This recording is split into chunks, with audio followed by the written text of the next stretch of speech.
Treća sednica Skupštine opštine Bojnik održana je danas. Na dnevnom redu bilo je 40 tačaka. Prva tačka bila je predlog odluke o usvajanju izveštaja o izvršenju budžeta za period od 1.1.2016. do 30.6.2016. godine. Planirani prihodi odlukom o budžetu za 2016. godinu su 413.492.450,50 dinara na godišnjem nivou, odnosno 206.746.225,25 dinara na šestomesečnom nivou.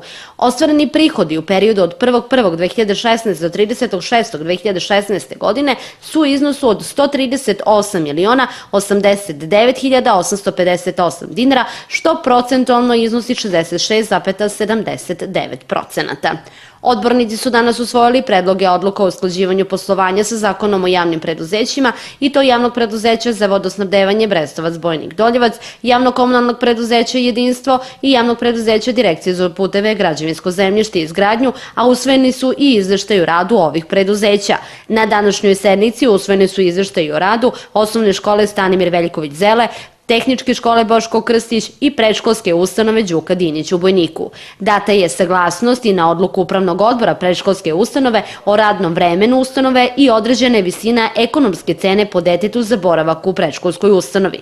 Usvojeni su i predlozi rešenja o izboru Saveta za mlade, o razrešenju članova Saveta za rodnu ravnopravnost, o izboru Komisije za rodnu ravnopravnost i o izboru Saveta za međunacionalne odnose.